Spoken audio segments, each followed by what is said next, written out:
Shalom Tiberias. Masih lebih besar suara saya. Shalom Tiberias. Apa kabar semuanya saudara? Saya boleh melihat tangan-tangan yang diberkati Tuhan. Bisa lambaikan tangan saudara. Haleluya, boleh kasih tepuk tangan yang luar biasa bagi Tuhan kita. Kita akan sama-sama belajar kebenaran firman Tuhan pada siang hari ini. Tema khotbah saya adalah saudara dipenuhi oleh Roh Kudus. Tema khotbahnya dipenuhi oleh Roh Kudus. Ini adalah hari raya Pentakosta atau hari ke-50. Di hari Pentakosta kita percaya Tuhan mencurahkan rohnya yang kudus di tengah-tengah setiap orang percaya. Alkitab mengatakan Pentakosta adalah hari ke-50 setelah kebangkitan Yesus. 40 hari setelah Paskah adalah hari kenaikan. 10 hari setelah yang namanya kenaikan adalah hari Pentakosta. Pentakosta juga diperingati oleh bangsa Israel sebagai pemberian Taurat Tuhan di Sinai. Dalam Keluaran 20, Pentakosta juga diperingati sebagai hari raya panen atau Safaut atau hari ucapan syukur. Dan Pentakosta saudara yang kita rayakan, gereja Tuhan yang kita rayakan adalah hari di mana para murid-murid dengan 120 murid-murid Allah ketika mereka menanti di loteng atas di upper room, Allah mencurahkan rohnya yang kudus kepada mereka. Dan Petrus berkhotbah. Sekali Petrus berkhotbah kita mengatakan 3.000 orang bertobat, percaya dan memberi diri mereka dibaptis. Gereja mula-mula berdiri. Maka Pentakosta adalah hari ulang tahun internasional gereja. Hari ulang tahun bagi gereja seluruh dunia. Karena di hari Pentakosta ini Roh Allah dicurahkan kepada orang percaya. Makanya bukan tanpa kebetulan gereja Tiberias Ministry hari Minggu pertama. Tepat dirayakan pertama kali hari Minggu dibuka pelayanan dalam Tiberias Ministry. Belum menjadi sinode, masih menjadi Tiberias Ministry 22 Mei 88. Saudara, pertama kali Ibu Gembala bertobat di akhir tahun 84. 1 Desember 85 beliau dibaptis. 86 bersama dengan 4 orang ibu-ibu, 1 pendeta dan 1 istrinya saudara. 6 orang ikutlah yang namanya pendalaman Alkitab. Di hari itu karena bertambah jumlah jiwa. Roh Kudus bekerja dengan dahsyat dan luar biasa. Dari 5 orang jadi 300. Dari 300 dalam tempo beberapa bulan jadi 1.000. Dan mereka menuntut kepada gembala sidang kita, Bapak dan Ibu Pariaji. Pada waktu itu mereka belum menjadi pendeta, belum menyampaikan Injil, belum menyampaikan firman Tuhan. Mereka meminta ibadah minggu pertama kali. Mereka ingin beribadah minggu, bukan hanya tengah minggu. Karena pada masa itu pendalaman Alkitab mempelajari tabernakel saudara. Selasa, Kamis, Jumat, hari Sabtu khusus pegawai apotik saudara. Dan mereka mempelajari tabernakel dan mereka meminta untuk ibadah minggu. Itu 22 Mei 88 Tiberias Ministry. Bertepatan juga dengan ulang tahun Ibu Gembala Sidang. Makanya kita percaya Roh Kudus ada di Tiberias, katakan amin. Kita percaya Roh Kudus bergerak dengan dahsyat di Tiberias. Katakan amin. Nah, apa yang bisa kita pelajari? Kisah Rasul 2 ayatnya yang pertama sampai dengan ayatnya yang keempat. Dipenuhi oleh Roh Kudus. Tadi pagi saudara pendeta Pastor Teddy Lusti mengajar dengan luar biasa. Dan siang tadi gembala sidang saudara juga mengajar dengan luar biasa. Dan hari ini atas perkenanan Allah izinkan saya juga mengajar saudara. Ambil pulpen saudara, ambil catatan saudara. Biar roh yang kudus itu, Roh Kudus, Roh Allah yang dari awal penciptaan telah ada agar hari ini roh tersebut memimpin langkah saudara. Hari Rabu kemarin saya bilang Roh Kudus adalah pribadi ketiga dari Allah Tritunggal. Allah Bapa, Allah Putra, dan Allah Roh Kudus. Sederajat dengan Allah Bapa, setingkat dengan Tuhan Yesus. Roh Kudus tidak lebih rendah daripada Allah Bapa. Roh Kudus tidak lebih rendah dari yang namanya Tuhan Yesus. Mereka sederajat. Pak Pendeta, ini konsep Tritunggal. Untuk memahami konsep Tritunggal, kembali saya ajar saudara. Untuk memahami konsep Tritunggal, saudara perlu memahami bahwa kita tidak dapat mengotakkan manusia, mengotakkan Tuhan maksud saya, dalam pemikiran manusia yang sangat terbatas. Allah kalau manusia itu terdiri dari materi. Saya, saudara, hari ini ada di tempat ini. Saya nggak bisa ada di rumah saya. Saya hari ini ada, misalnya saya ada di Depok. Saya nggak bisa ada di tempat lain. Materi. Saya dibatasi oleh ruang dan waktu. Tapi Allah tidak terbatas oleh ruang dan waktu. Dia bisa ada. Dia bisa berubah menjadi 1, 2, 3, 3.000, 5.000. Berapapun dia mau. Maka kita akan sama-sama hari ini belajar. Dipenuhi oleh Roh Kudus. Kisah Rasul 2. Ayatnya yang pertama, sebenarnya yang keempat. Rekan saya, Evangelis Nathanael Graneda akan membacakan bagi saudara. 3, 2, 1, ya. Ketika tiba hari Pentakosta, semua orang percaya berkumpul di satu tempat. Tiba-tiba turunlah dari langit suatu bunyi seperti tiupan angin keras yang memenuhi seluruh rumah di mana mereka duduk. Dan tampaklah kepada mereka lidah-lidah seperti nyala api yang bertebaran dan hingga pada mereka masing-masing. Maka penuhlah mereka dengan Roh Kudus. Lalu mereka mulai berkata-kata dalam bahasa-bahasa lain seperti yang diberikan oleh Roh itu kepada mereka untuk mengatakannya. Alkitab katakan demikian, tiba-tiba turunlah dari langit suatu bunyi seperti tiupan angin keras yang memenuhi seluruh rumah di mana mereka duduk. Kemarin saya berapa tahun yang lalu kalau saya nggak salah pergi dengan Tiberias Travel, saudara, diperlihatkan upper room, tempat di mana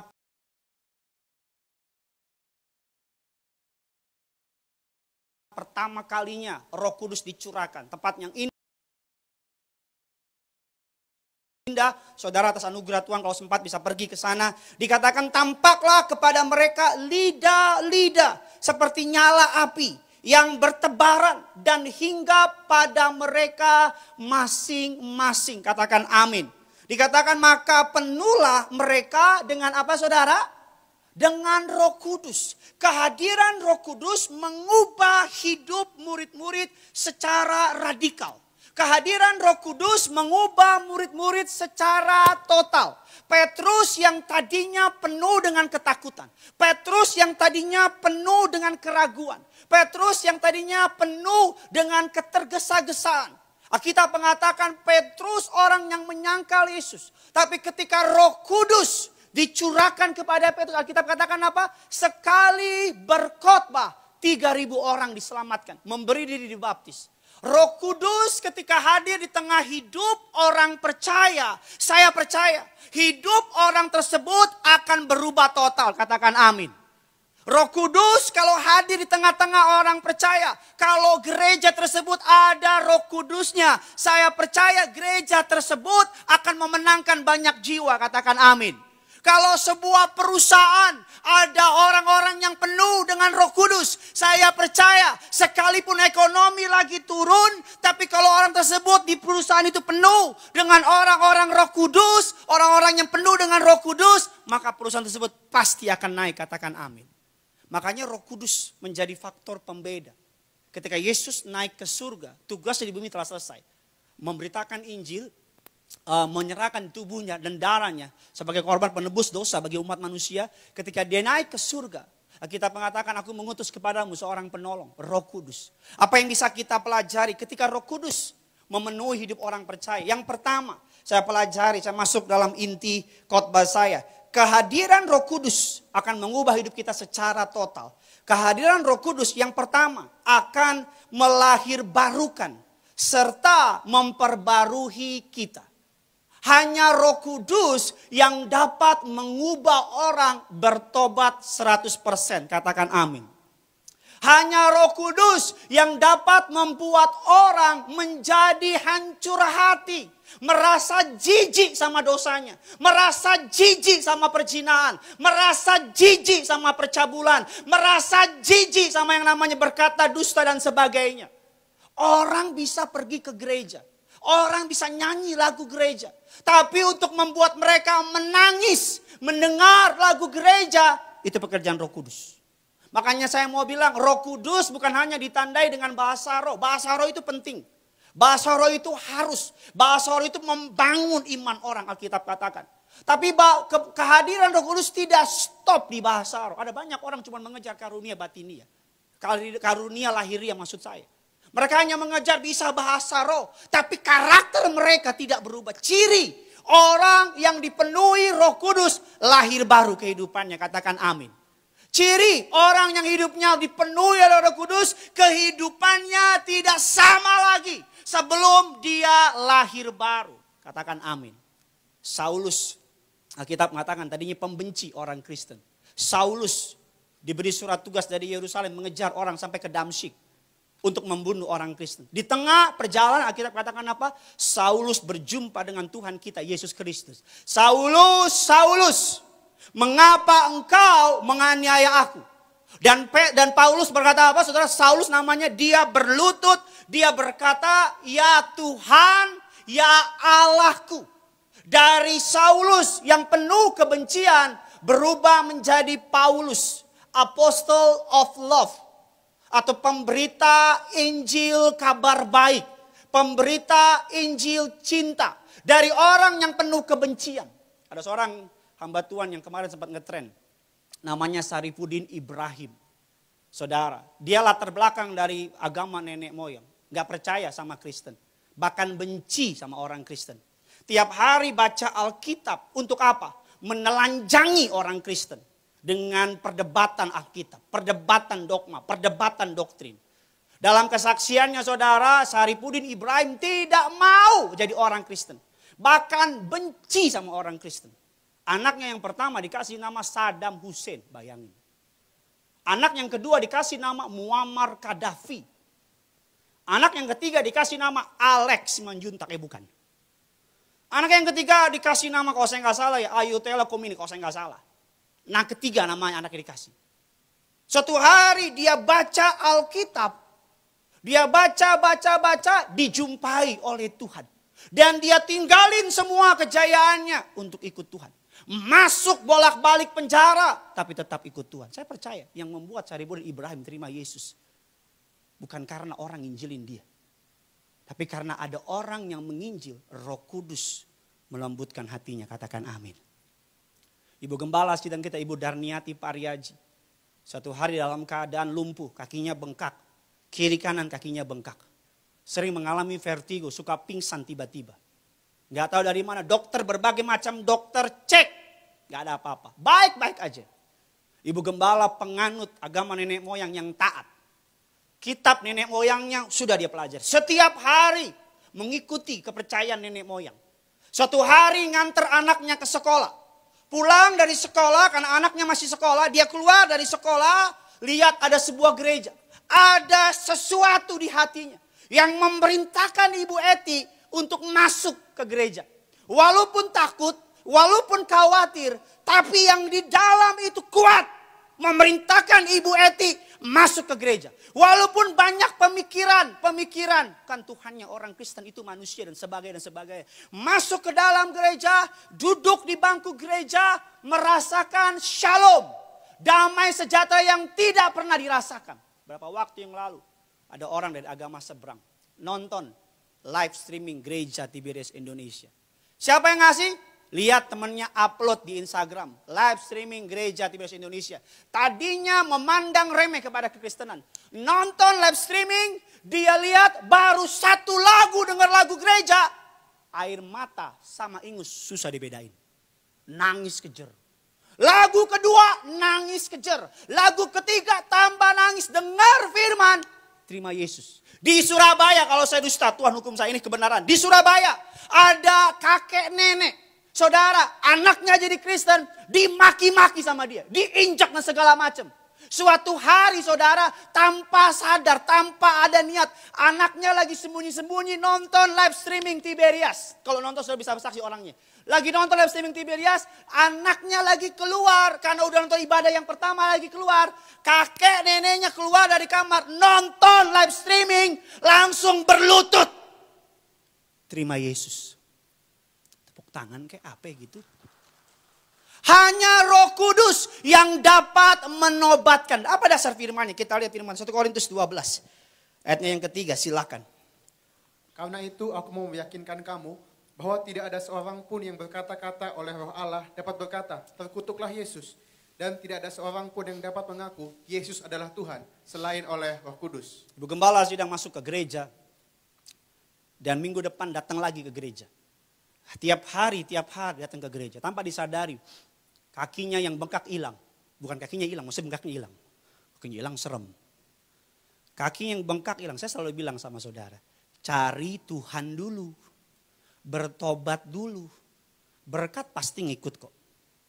Ibu gembala masuk ke gereja bukan supaya sembuh, enggak.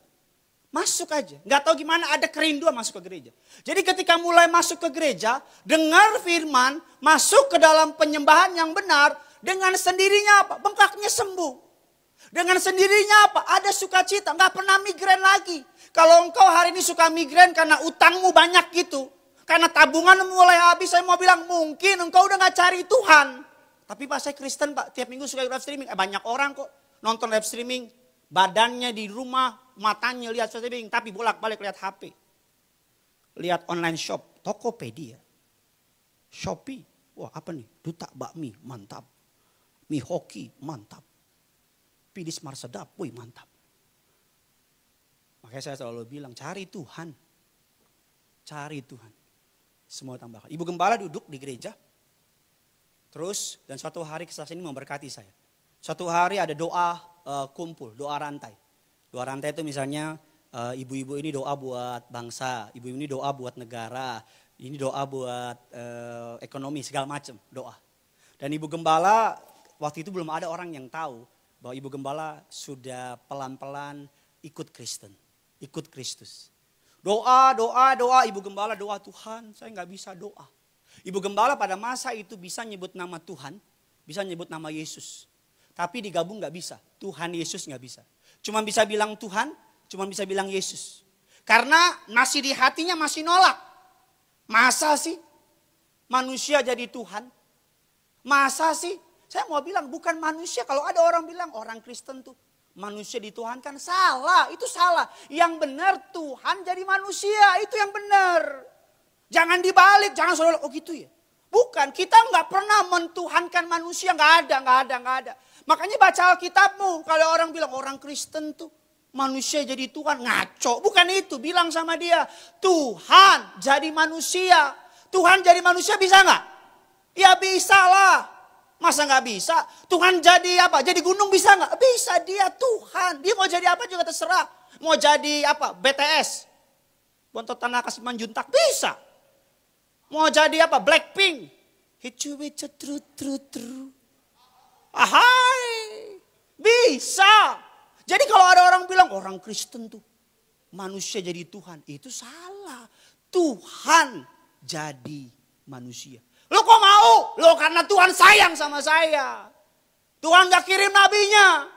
Tuhan gak sekedar kirim utusannya. Dia sendiri. Himself. Saya mau bilang ya. Jadi Kristen tuh enak banget. Enak banget. Kenapa saya bilang enak banget? Kita yang buat dosa. Kita yang bersalah. Dia yang tebus datang ke dunia. Mati buat kita. Udah itu dia bangkit. Untuk apa? Agar imanmu tidak dikecewakan. Udah bukan hanya bangkit. Dia menyatakan diri kepada banyak orang. Agar apa? Agar orang percaya dia benar-benar mengalahkan maut. Bukan hanya dia bangkit mengalahkan maut. Dia naik ke surga. Buat apa? Duduk di sebelah kanan Allah Bapa jadi pembela buat kamu. Bukan hanya jadi pembela. Ketika dia jadi pembela. Dia kirim Roh Kudus. Untuk apa? Untuk menolong kamu. Jadi Kristen itu enak. Dari awal engkau percaya pada Yesus sampai ending. Tuhan gak pernah tinggalkan engkau. Tuhan senantiasa sertai engkau. Amin. Jadi ibu gembala doa. Ibu gembala doa. Ketika orang lain mulai doa. Dan ketika giliran ibu gembala. Kesaksian ibu gembala diem. Dengan harapan kalau dia diem. Yang kirinya akan lanjutin doa. Semakin ibu gembala diem. Semakin yang lain diem. Ketika ibu gembala diem, yang lain diem, ibu gembala langsung nangis. Nangis kenapa? Cuma bilang, saya nggak bisa doa seperti ibu-ibu ini. Aku ini bukan orang Kristen. Ibu-ibu yang lain langsung bangkit, tumpang tangan sama ibu gembala. Tumpang tangan sama ibu gembala, ketika tumpang tangan dalam nama Tuhan Yesus, langsung ibu gembala di belakang sudah ada yang lompat, tangannya mengalir air demikian banyak dan langsung teriak, Tuhan Yesus. Langsung begitu. Tuhan Yesus, selamatkan Mas Pariaji. Selamatkan, sebut nama anak satu-satu. Pakai mereka jadi alatmu yang tangguh bagi nama Tuhan. Hanya Roh Kudus. Mama saya latar belakangnya bukan juga orang Kristen. Mama saya, papa, kakek saya punya latar belakang, punya sekolah agama. Mama saya dulu guru agama. Mama saya hafal kitab nenek moyangnya.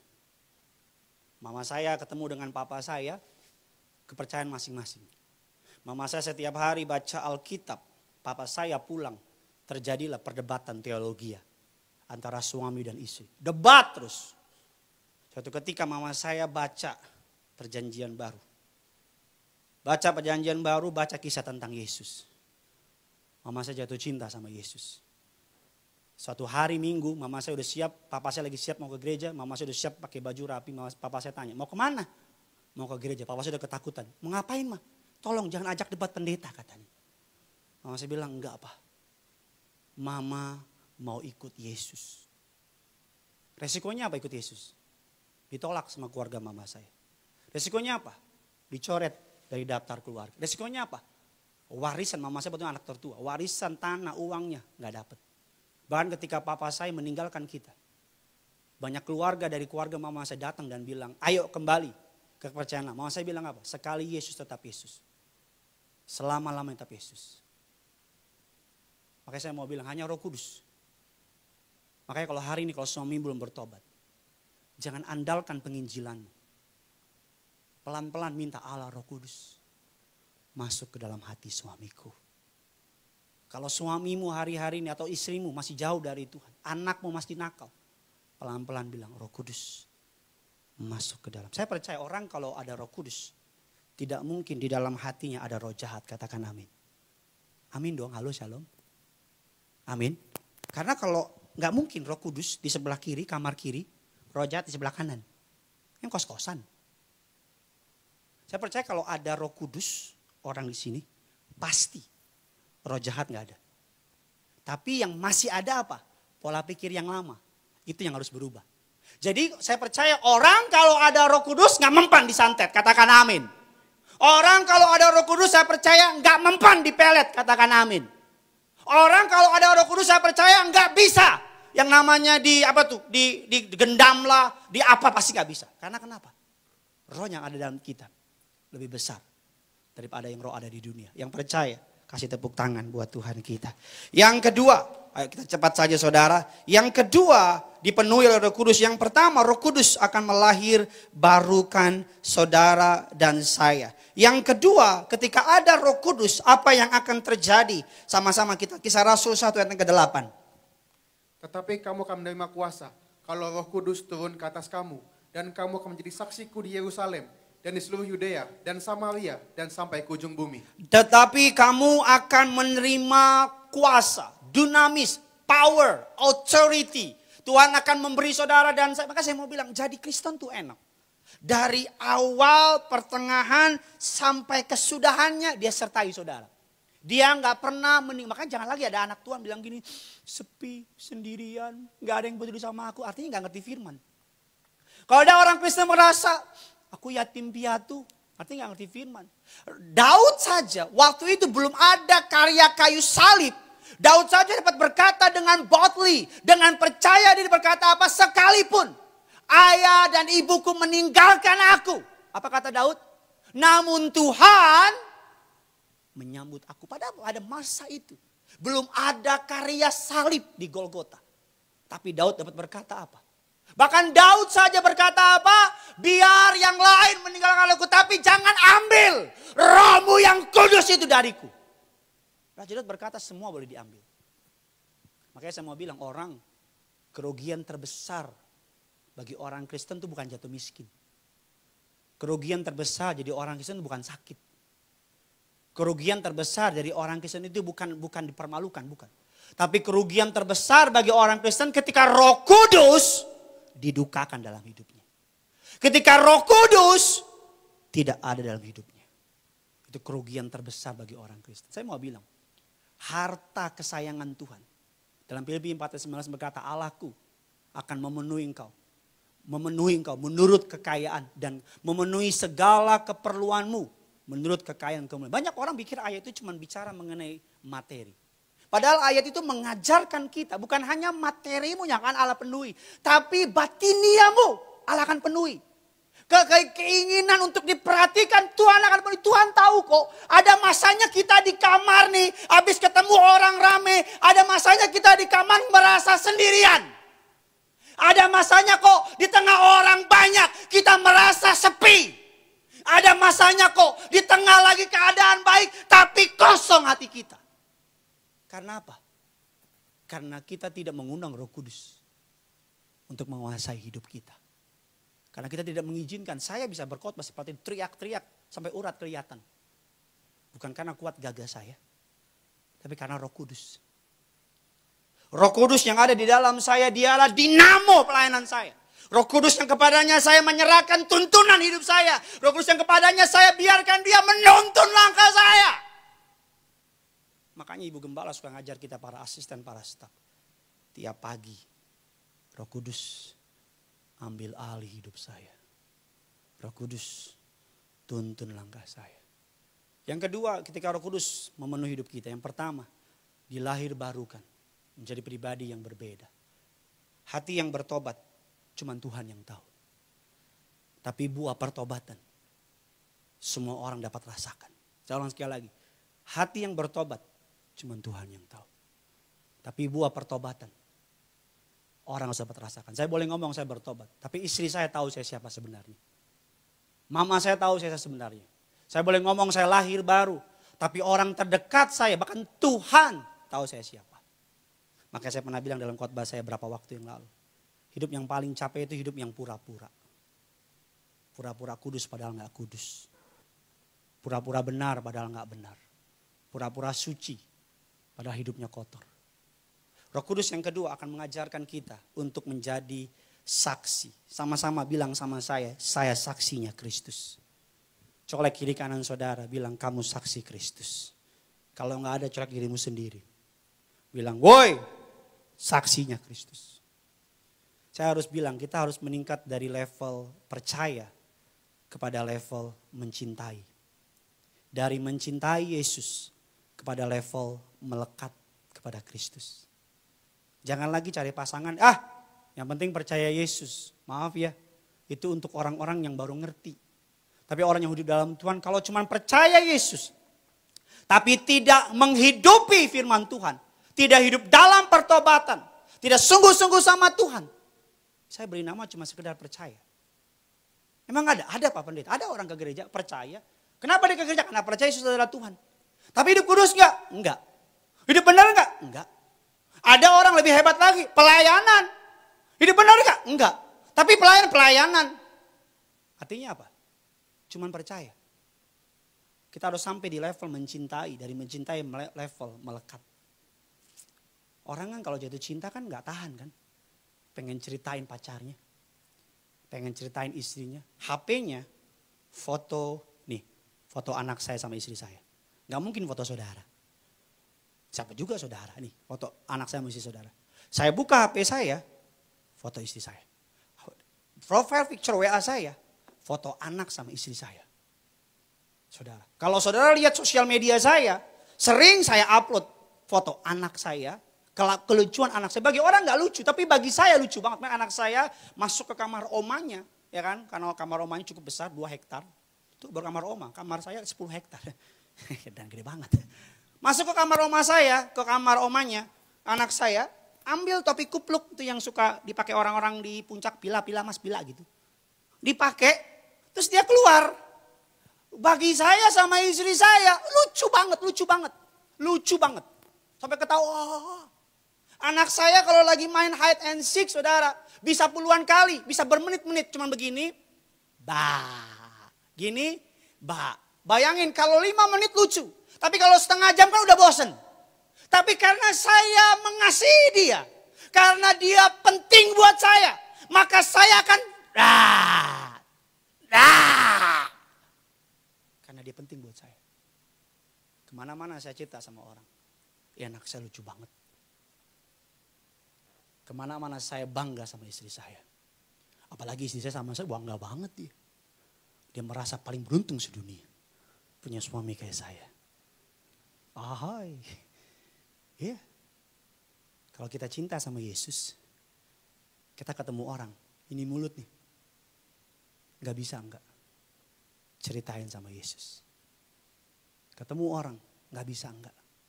Kita pasti ngomong, lu rugi banget kalau gak denger. Denger apa? Aduh, kenapa aduh? Kenapa aduh? Yesus tuh keren banget. Siapa Yesus? Aduh, lo kenal deh. Di mana? Ada di mana dia? Ntar gue ajak ke Tiberias. Ada Yesus di sana. Kemana-mana kita ketemu orang, pasti akan kita ceritakan Yesus. Lukas 4, ayatnya yang ke-18-19. Yaitu tentang Yesus dari Nazaret. Bikin firman Tuhan, Roh Tuhan ada padaku, oleh sebab ia telah mengurapi aku, untuk menyampaikan kabar baik kepada orang-orang miskin, dan ia telah mengutus aku, untuk memberitakan pembebasan kepada orang-orang tawanan, dan penglihatan bagi orang-orang buta, untuk membebaskan orang-orang yang tertindas, untuk memberitakan tahun rahmat Tuhan telah datang. Amin, saya maafkan kamu ya, karena lagi lebaran gak apa-apa saudara. Teman baik saya, ikut saya dari saya masih bayi. Siapa dia? Roh Kudus. Roh Tuhan ada padaku, oleh sebab ia telah mengurapi aku, untuk menyampaikan kabar baik kepada orang-orang miskin. Dan ia telah apa? Mengutus aku. Ayat yang ke-19, dimanapun kau berada, dengan teman saya sama-sama kita baca 3, 2, 1, ya. Untuk memberitakan pembebasan kepada orang-orang tawanan, dan penglihatan bagi orang-orang buta, untuk membebaskan orang-orang yang tertindas, untuk memberitakan tahun rahmat Tuhan telah datang. Tahukah saudara, salah satu alasan kenapa gereja Tiberias dipakai Tuhan dahsyat dan luar biasa, karena terletak kepada visi misi yang gembala sidang pelajari, yang gembala sidang dipercayakan Tuhan, mempersiapkan jemaat yang kudus, misionaris. Saya pernah pergi ke sebuah restoran. Saya nggak kenal siapa yang punya restoran. Tapi sampai di meja kasir, buletin Tiberias ada banyak di situ. Saya pernah pergi ke rumah sakit. Saya jenguk saudara saya. Datang ke rumah sakit, tapi di rumah sakit di sebelah kanan saya lihat ada minyak urapan, saya lihat ada perjamuan kudus. Saya tanya, memang kamu Tiberias? Bukan. Kok bisa ada? Ada, tadi orang datang masuk ke rumah sakit tiap hari, nginjilin, kasih perjamuan, kasih minyak urapan. Saya pernah pergi ke rumah sakit. Ada orang mau dioperasi. Untuk dioperasi. Dokternya bilang apa? Sebelum dioperasi dia kasih buletin Tiberias. Nih buletin Tiberias, kamu datang dulu. Temui pendeta Pariaji. Ini dipakai Tuhan luar biasa. Kalau kamu temui dia dengan iman percaya kepada Yesus, ada mukjizat. Dan betul loh. Tiap kali ada orang mau dioperasi, sampai itu dokter dimarahin sama rumah sakit. Karena kenapa? Orang udah deal mau operasi, datang ke Tiberias. Didoakan dengan iman percaya dengan kuasa kuasa perjamuan kudus dan minyak urapan. Ketika dicek lagi kankernya hilang. Sampai itu dokter dibilang, Pak jangan dong. Kan lumayan. Ada banyak orang mau dioperasi. Bukan jemaat Tiberias.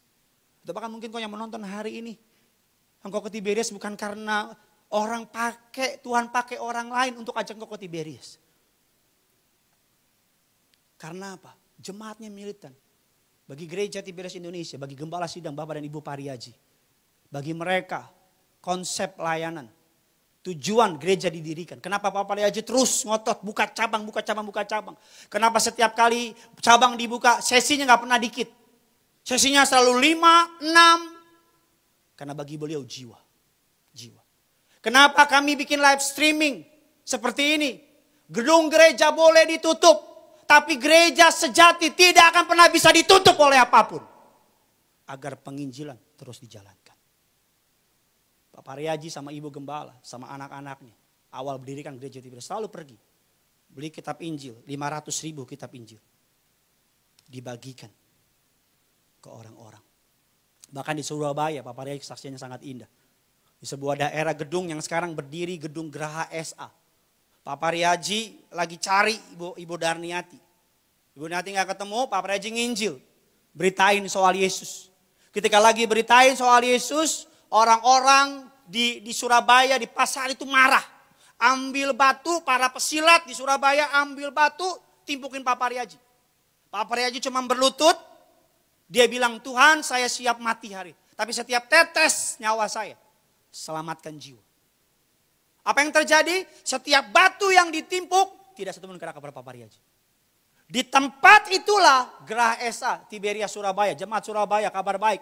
Gerah Esa, Tiberias Surabaya, berapa puluh tahun yang lalu gembala saudara saya berlutut di situ. Hendak menyerahkan nyawanya. Apa yang mau saya bilang sama saudara? Makanya selalu saya mau bilang, ayo. Di pandemi ini, mulailah. Nggak usah pikir dirimu sendiri. Angkat telepon, cek orang lain, apa kabar? Kamu sehat nggak? Oh baik-baik ya. Iseng-iseng ngambil HP, catat khotbah, kirim ke teman-teman. Papa Reaji setiap kali buletin, dulu ya, tumpang tangan buletin doa. Setiap yang baca buletin, nyelamatin satu jiwa. Buat orang bertobat. Karena nanti Tuhan gak akan tanya berapa banyak uang dalam tabunganmu. Tuhan akan tanya, seberapa jiwa kau bawa ke surga. Doa saya Roh Kudus yang manis, yang lembut itu akan memakai lidah bibir perkataanmu. Gak usah jauh-jauh, mulai dari apa? Dari keluarga dulu. Mulai dari keluarga. Yudea, Samaria, sampai ke ujung-ujung bumi. Kalau keluarga sudah diselamatkan, baru yang lain diselamatkan. Kasih tepuk tangan buat Tuhan kita. Yang ketiga, yang terakhir. Sama-sama kita lihat firman Tuhan Yohanes 20. Kita lihat dulu ayatnya saudara, Kisah Rasul 1 yang ke-8 yang saya terakhir. Musik rekan saya bisa silakan. Tetapi kamu akan menerima kuasa kalau Roh Kudus turun ke atas kamu. Dan kamu akan menjadi saksiku di Yerusalem dan di seluruh Yudea dan Samaria dan sampai ke ujung bumi. Ketika Roh Kudus dipenuhi, memenuhi hidup orang percaya, yang pertama Roh Kudus akan mengelahirbarukan orang tersebut. Roh Kudus akan mengubah kehidupan orang tersebut. Saya adalah karya dari Roh Kudus.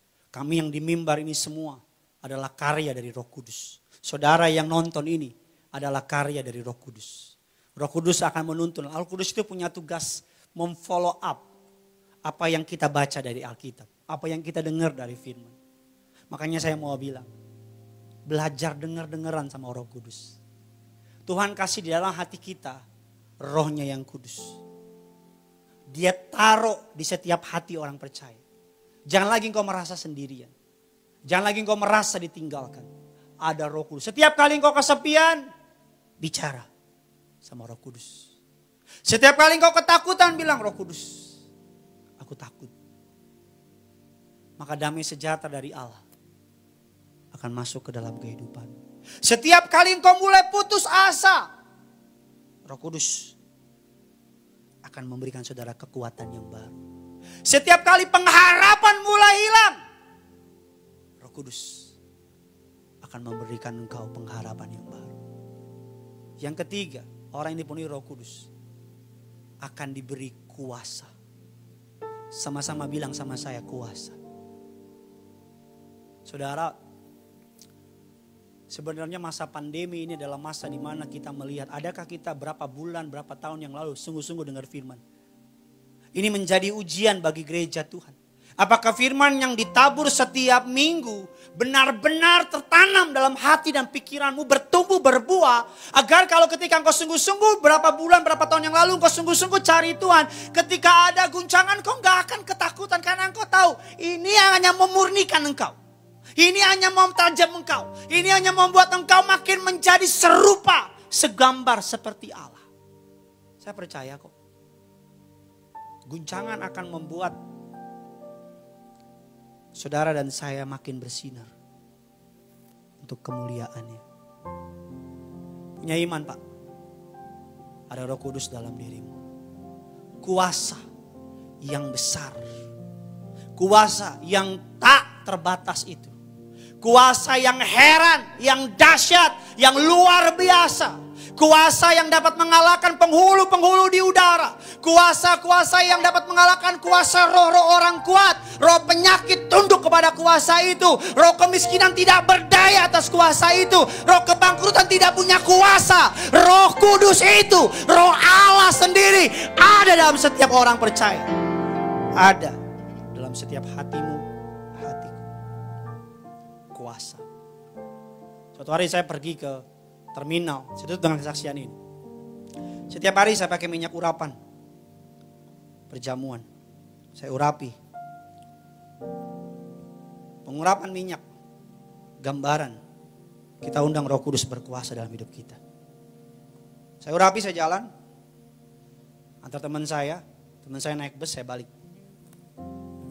Mau balik, mau beli minuman. Ada orang tepok saya sebelah kanan. Tuh, wa, enggak. Saya tengok. Dia lihat saya lihat dia. Kita lihat-lihatan. Itu bukan pandangan cinta, bukan. Dia kaget. Saya bilang, ada apa Pak? Oh, enggak jadi. Saya jalan lagi. Kali ini yang kiri. Kenapa? Enggak jadi. Sampai yang ke tengah.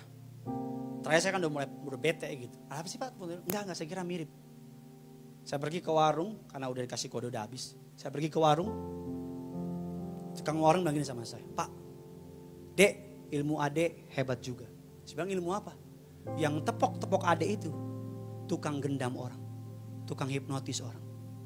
Saya udah puluhan tahun di terminal ini, Dek. Berkali-kali orang digendam, ditepok sekali, pasti kena. Tapi Ade saya perhatikan berkali-kali nggak kena. Ilmu Ade hebat juga. Bukan soal ilmu, karena saya percaya ketika saya diurapi, Rohnya yang kudus itu pegang kendali sama kita. Makanya penting tiap pagi nih ambil minyak, taruh di pikiranmu, di kepalamu. Biar pikiranmu nggak jorok gitu. Pikiranmu nggak nakal, nggak najis, nggak kotor. Pikiran Kristus taruh di mulutmu, nggak dusta, nggak tipu. Perkataanmu penuh kuasa, taruh di tanganmu. Engkau yang menikah tidak sentuh di luar istri, tidak sentuh di luar suami, tidak curi, tidak ambil. Tanganmu penuh kuasa. Urapi kakimu, agar kemana kakimu melangkah, tanah yang kau injak, tanah yang diberkati, tanah mukjizat. Urapi hatimu, agar kuat menghadapi tantangan. Tutup Alkitab kita. Selamat hari Minggu. Tuhan Yesus memberkati. Kita kasih tepuk tangan yang luar biasa bagi Tuhan kita. Sama-sama kita bangkit berdiri. Kita datang sama Tuhan. Dipenuhi Roh Kudus. Roh Kudus melahir barukan kita. Roh Kudus memberikan kita menjadi saksi. Yang ketiga, Roh Kudus memberikan kita kuasa. Sama-sama kita datang sama Tuhan. Pegang tangan suamimu, pegang tangan istrimu. Sama-sama kita datang sama Tuhan. Ya Roh Kudus, ku haus padamu.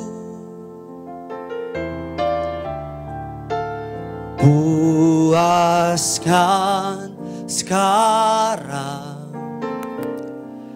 kerinduanku. Ya Roh Kudus,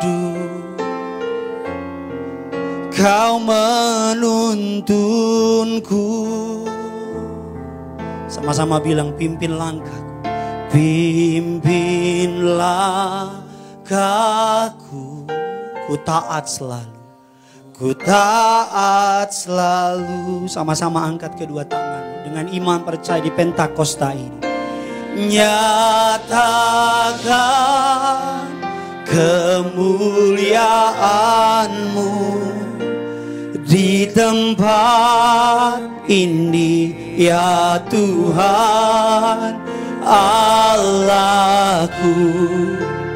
Beriku belas kasihan-Mu. Kami minta di Pentakosta ini, bangkitkan Roh-Mu di dalamku. Nyatakan kuasa nama-Mu. Yesuslah Tuhan. Sambil angkat tanganmu katakan, Yesuslah Tuhan. Yesuslah Tuhan. Katakan, Yesuslah Tuhan. Yesuslah Tuhan bagi semua bangsa. Bersama-sama kita berikan tepuk tangan buat Tuhan kita. Ya Roh Kudus, dari hatimu katakan, ku haus padamu. Katakan, dari mana engkau berada, puaskan sekarang. Puaskan sekarang. Kerinduanku, sambil angkat tanganmu dua-dua, katakan, ya Roh Kudus, kau menuntunku. Roh Kudus, tuntun langkahku. kau menuntunku. Dengan iman percaya, pimpin langkahku. Pimpinlah kami umatmu, kami taat padamu.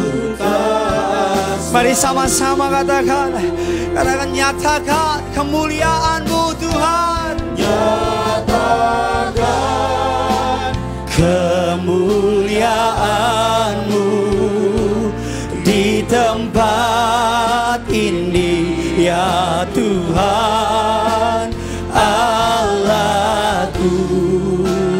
Beriku belas kasihan-Mu.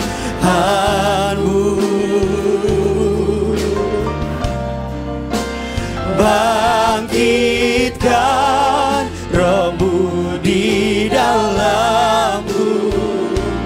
nyatakan kuasa nama-Mu.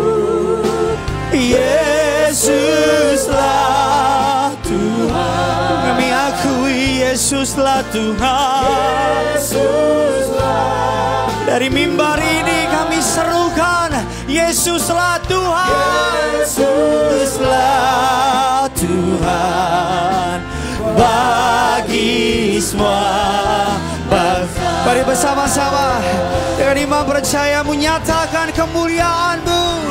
Nyatakan kemuliaan-Mu di tempat ini, ya Tuhan Allahku.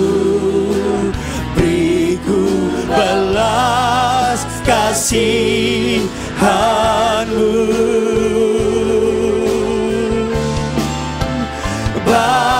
Bangkitkan Roh-Mu di dalamku.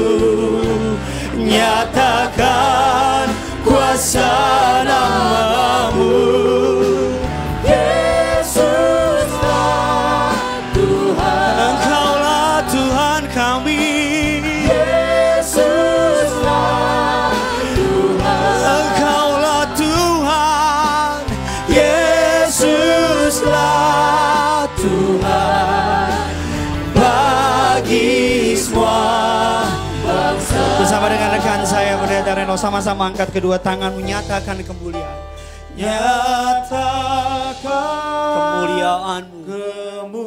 Kemuliaan-Mu di tempat ini, ya Tuhan Allahku. Beri kami belas Beriku belas kasihan-Mu. kasih. Beri kami belas kasihan-Mu Tuhan.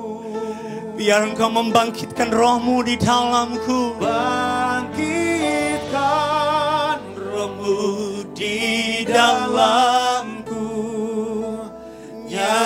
nyatakan kuasa nama-Mu. Kami akui Tuhan. Yesuslah Dengan hati, dengan mulut kami angkat tangan kami, Yesuslah Tuhan. Yesuslah Tuhan.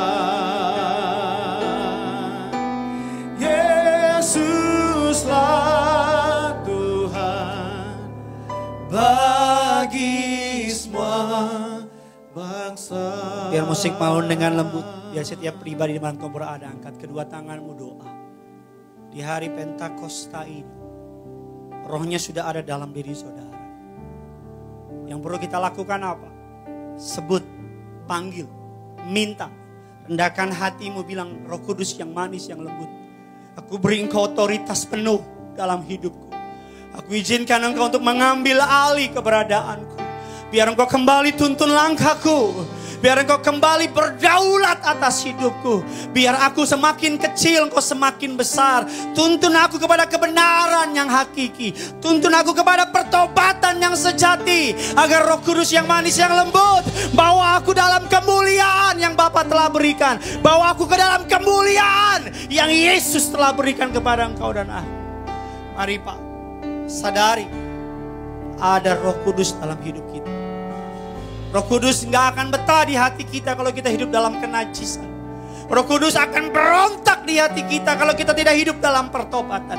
Roh Kudus akan menangis di hati kita kalau kita jauh dari pertobatan, jauh dari mengasihi Tuhan. Roh Kudus akan menuntun engkau dan aku kepada pertobatan yang sejati. Ayo angkat kedua tanganmu, tidak dibatasi oleh ruang dan waktu. Haleluya. Oh, oh. Haleluya. Haleluya.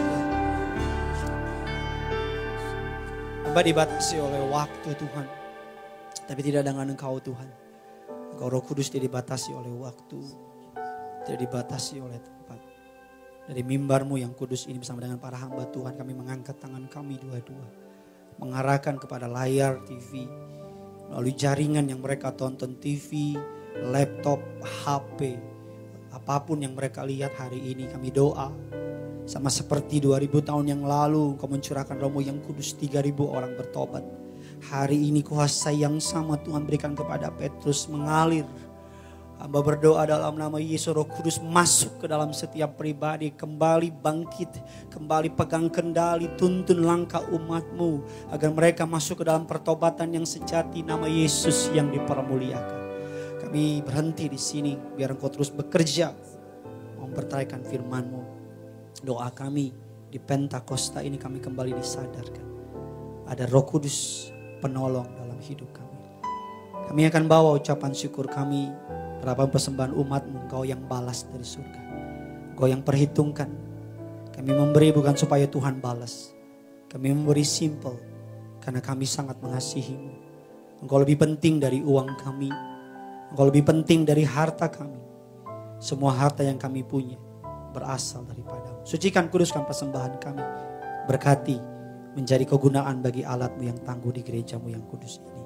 Dalam nama Tuhan Yesus sama-sama kita katakan amin. Selamat memberi, Tuhan Yesus memberkati.